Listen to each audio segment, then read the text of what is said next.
ये नहीं है कि हम जो है सनातन की आड़ में राजनीति करने लगे। घोर निंदा करता हूँ इस बयान की। ऐसे किसी भी बयान का हम जो है निंदा करते हैं और उससे हमारे कुछ लेना देना नहीं है। स्टेटमेंट तो बहुत सारे ऐसे भी कहे गए हैं जो कि दूसरे धर्म के लोगों के लिए भी ख़राब थे, जैसे कि देश के गद्दारों को गोली मारो सालों को, उस टाइम पे कोई एफआईआर दर्ज नहीं की गई।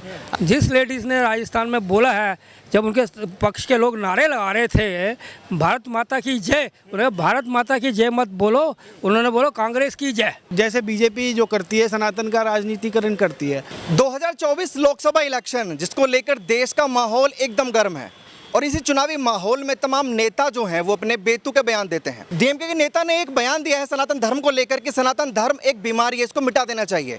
और भी तमाम मुद्दे हैं जनता के बीच में मौजूद हूँ, जानेंगे कि सनातन धर्म को लेकर उन्होंने जो बयान दिया है जनता उसको लेकर क्या सोचती है। जी भाई साहब, क्या नाम है आपका? गिरीश शर्मा नाम है जी मेरा। गिरीश शर्मा, देखिए उदयनिधि ने एक बयान दिया है कि सनातन धर्म जो है वो एक बीमारी है, उसे खत्म कर देना चाहिए।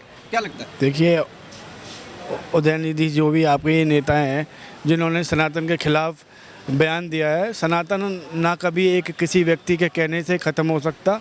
सनातन अपने आप में बहुत व्याप्त धर्म है और कोई उसको नुकसान नहीं पहुंचा सकता। अच्छा, एक बात बताइए, तमाम नेता जो हैं बड़े ज़ोरों शोरों से बयान देते हैं, आपकी आवाज़ एकदम बड़ी लो है, आप कहते हैं सनातन का मैं सपोर्ट करता हूँ। सनातन का सपोर्ट देखो हम अब करते हैं, लेकिन ये नहीं है कि हम जो है सनातन की आड़ में राजनीति करने लगे।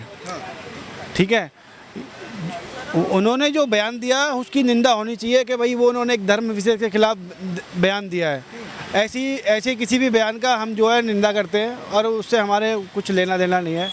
ऐसे लोग जो है सिर्फ अपने क्षेत्रीय राजनीति का लाभ लेने के लिए या अच्छा, आपने बोला कोई लेना देना नहीं है। इन नेताओं को, जितने भी विपक्षी नेता हैं, क्या इनको सनातन धर्म ही नज़र आता है? इस देश में और भी कई धर्म हैं लेकिन टारगेट सनातन धर्म को करते हैं। देखिए, बीजेपी जो काम कर रही है वो सनातन धर्म का इस्तेमाल कर रही है राजनीति में।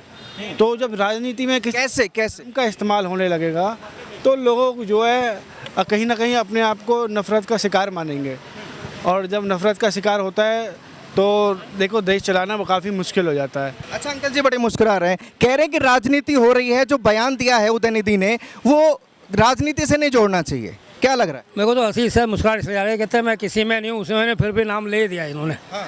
तो कहने का मतलब है ये जो है विचार जिस पक्ष में भी बोलते हो बोले, खुलकर बोले, डरने की कोई जरूरत नहीं है। मतलब ये डर रहे हैं बोलने से? तो इन्होंने अभी राजनीति का नाम लिया भी उन्होंने कि ये काम सही नहीं कर रहे, वो सही नहीं कर रहे। अगर जो सही काम कर रहे हैं अगर आप उसकी अवहेलना करोगे तो ये तो राजनीति हुई ना। ठीक है। अच्छा आप बताओ, जो बयान दिया है उन्होंने वो किस हद तक सही है और किस हद तक गलत? देखिए, मैं इसकी ना बहुत घोर निंदा करता हूँ इस बयान की, क्योंकि हम देख रहे हैं इस टाइम जितने भी पक्ष का ये गठबंधन बना है, कोई पार्टी में ऐसा नेता नहीं होगा जिसने सनातन धर्म का जो है उसका मान और अपमान किया हो। तो बड़ा दुख होता है। ऐसे बिहार से लेकर नीतीश कुमार की पार्टी से लेकर अखिलेश की पार्टी में दो नेता हैं, है ना, उनकी तरक्की भी हो जाती है। और आपके इसमें कांग्रेस में तो आप देख लो, आज कहीं आपका ब्रेकिंग न्यूज़ दे रहा हूँ, जिस लेडीज़ ने राजस्थान में बोला है, जब उनके पक्ष के लोग नारे लगा रहे थे भारत माता की जय, उन्हें भारत माता की जय मत बोलो, उन्होंने बोलो कांग्रेस की जय। अब ये बताइए ये क्या है ये? अच्छा ठीक है, इन्होंने समर्थन किया है, राहुल गांधी भी समर्थन कर रहे हैं उदयनिधि के इस बयान का, कह रहे हैं अभिव्यक्ति की आज़ादी है। अगर कोई भी इस्लाम के खिलाफ या ईसाइयत के खिलाफ या और किसी धर्म के खिलाफ बोलता है तो क्या कांग्रेस तब भी सपोर्ट करेगी उस इंसान को? नहीं, अगर खोला है, अगर सनातन धर्म के खिलाफ बोला है तो सनातन धर्मी उसका विरोध कर रहे हैं। तो ये तो जनता की हाथ में पावर है ना कि वो किसी को भी गिरा सकती है, किसी को भी। विरोध नहीं करना चाहिए, जो सनातनी है, जो हिंदू हैं, उनको विरोध नहीं करना चाहिए? विरोध करना चाहिए। अगर उन्होंने किसी ऐसी बात बोली है तो ठीक है, उस पर एफआईआर करनी चाहिए या उस पर, लेकिन वो बात किस संदर्भ में बोली है ऐसा मैंने भी वो बयान सुना भी नहीं है। लेकिन जैसे बीजेपी जो करती है सनातन का राजनीतिकरण करती है, तो हो सकता है उस भावना से वो आहत हो गए हो, इसलिए उन्होंने कोई बात। आपने ये बयान नहीं सुना? G20 समिट होने वाली 9 सितंबर को, अभी जो निमंत्रण पत्र है रात्रि भोज का, उसमें कह रहे हैं विपक्षी की प्रेसिडेंट ऑफ इंडिया की जगह प्रेसिडेंट ऑफ भारत क्यों लिखा गया है? आखिर दिक्कत क्या है विपक्ष को कि भारत लिखे या इंडिया लिखे? देखिए, वो तो जो संवैधानिक राष्ट्रीय भाषा होगी या नाम होगा, उनका ऑफिशियल नेम होगा भारत का। भारत सरकार भी लिखते आए हैं शुरू से, कांग्रेस के राज में भी भारत सरकार बात तो एक ही है ना, अगर भारत बोलो या इंडिया बोलो, हिंदुस्तान बोलो, सेम ये, फिर हंगामा क्यों कर रहे हैं विपक्ष? कुछ ऐसा ही नहीं है जो ऑफिशियल नाम होगा। देखिए, अभी उन्होंने बोला की राजनीति कर रहे हैं। किसी भी विपक्ष के नेता ने जो गठबंधन का है, सिर्फ ममता को छोड़कर, अब तो सर कहते हैं किसी और नेता ने भी हामी भर दी ममता के, हाँ भाई इन्होंने गलत किया है, गलत बोला है। बाकी केजरीवाल से लेके जितने भी अखिलेश हैं, जितने भी बड़े बड़े नेता लोग हैं रहे अपने टाइम पे, किसी ने इसका विरोध किया है? नहीं किया, क्योंकि इनके मुंह पे दही जमी हुई है। ये सिर्फ राजनीति जो करना चाहते हैं, सनातन धर्म को बदनाम और अपमान करने के लिए करना चाहते हैं, और इनका वजूद ख़त्म हो चुका है। और जो इनके पक्ष में बोल रहे हैं या डर रहे हैं, वो फिर वो इस देश के जो हैं, मैं ये कहूँगा कि वो बुज़दिल लोग हैं, जो सनातन धर्म का जो ये सोचते हैं कि अपमान हो रहा है। अच्छा एक बात बताइए अंकल जी, जो हिंदू पॉपुलेशन है वो 80% इंडिया में, बावजूद इसके विपक्षी जो हैं उनको डर नहीं लगता कि वोट बैंक हमारा कम होगा? सनातन पर वो टिप्पणी करते हैं, हिंदुत्व पर टिप्पणी करते हैं, क्या लगता है? यही तो लड़ाई हो रही है वोट बैंक की।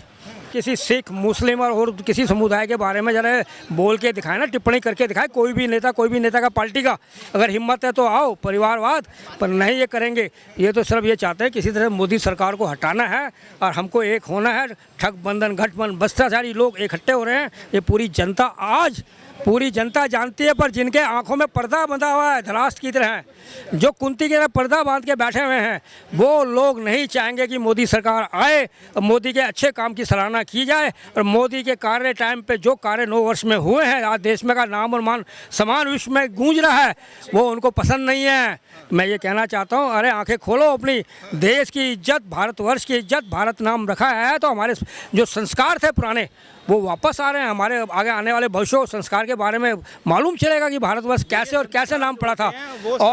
और ये संस्कार जो है ना, अनपढ़ लोग नहीं बता सकते। अनपढ़ लोगों के बस की नहीं, ये संस्कार कहाँ से आया, भारत का नाम किधर से उत्पत्ति हुई है, ये नहीं बता सकते। तो अंग्रेजों का जो दिया हुआ है ना गुलामी, उसी को पसंद करते हैं। स्टेटमेंट की बात कर रहे हैं तो स्टेटमेंट तो बहुत सारे ऐसे भी कहे गए हैं जो कि दूसरे धर्म के लोगों के लिए भी ख़राब थे। जैसे कि देश के गद्दारों को गोली मारो सालों को, उस टाइम पे कोई एफआईआर दर्ज नहीं की गई। अगर ये स्टेटमेंट आपको किसी ने कोई सामने आके करेगा भी नहीं ना एफआईआर, कौन अपने आप को एक्सेप्ट करेगा कि मैं गद्दार हूँ देश का? बताइए। स्टिल जो स्टेटमेंट जिसने दी उसके लिए तो बोलना चाहिए ना कि ये स्टेटमेंट जो आप दे रहे हो किसके लिए बोल रहे हो। आप पर्टिकुलर किसी धर्म को ही टारगेट कर रहे हो ना। अच्छा अंकल जी कह रहे हैं, इसका जवाब मैं दूंगा। आइए, मैं इन्होंने जो सवाल उठाया है, मैं इनके अपनी स्वतंत्र है बोलने के लिए कि मारो, ये उन्होंने भूल गए सर कलम से कर देंगे उनका। तो उसका क्या काम क्या था जो राजस्थान में उसकी गर्दन काट दी गई थी? कन्हैया लाल जी गर्दन काट दी, उस पर नहीं बोलेंगे ये लोग हैं? सर कलम कर देंगे, उसके ऊपर कुछ नहीं बोलेंगे, उनकी सजा के बारे में कुछ नहीं बोलेंगे।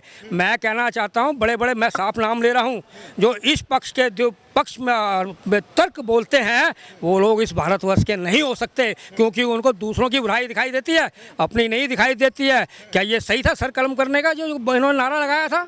और जो कलम किए, आप एक संस्कृति को अपमान कर सकते हो और दूसरे के लिए आप कहते हो ये वो गलत है। अरे भाई, जब दंगे फसाद हुए थे, आपने कोई विरोध किया था उस दंगे फसाद का? कौन थे? कहना चाह रहे हैं, जवाब।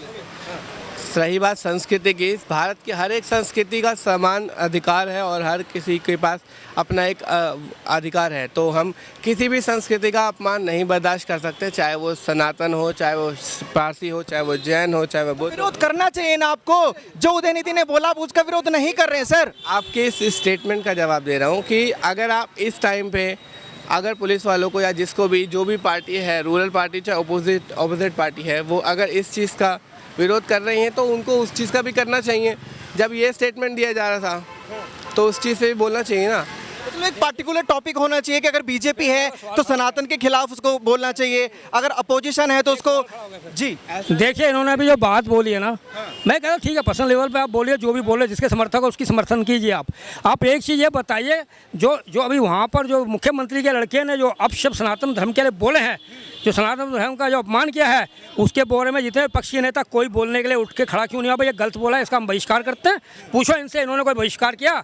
लोगों ने बहिष्कार किया उनका? ठीक है, मैं भाई साहब से एक सवाल करना चाहूँगा। आप कह रहे हैं कि हर धर्म को आगे आना चाहिए, किसी का हम विरोध बर्दाश्त नहीं करेंगे, लेकिन क्या उदयनिधि ने जो बोला वो बर्दाश्त के काबिल है? ऐसे स्टेटमेंट को तो कतई भी बर्दाश्त नहीं करना चाहिए, क्योंकि किसी भी धर्म के लिए हिसाब से क्या एक्शन लेना चाहिए आप बताइए। किसी भी धर्म के खिलाफ अगर कोई स्टेटमेंट आप दे रहे हो, दैट मीन्स कि आप कहीं ना कहीं एक ऐसी एक्टिविटी कर रहे हो जो कि एक्सेप्टेबल नहीं है, चाहे वो सनातन। आपने बोला बर्दाश्त नहीं करने लायक, लेकिन वहीं विपक्षी जो नेता वो कहते हैं अभिव्यक्ति की आज़ादी है, बताइए। अभिव्यक्ति की आज़ादी ऐसी थोड़ी कि आप किसी भी स्टेटमेंट को, किसी भी आप समुदाय को टारगेट करके बोलोगे कि भाई इन लोगों का तो कोई वो ही नहीं है, कोई स्टैंड ही नहीं है, ये लोग कहीं से कहीं तक एग्जिस्ट ही नहीं करते, ऐसा नहीं होता।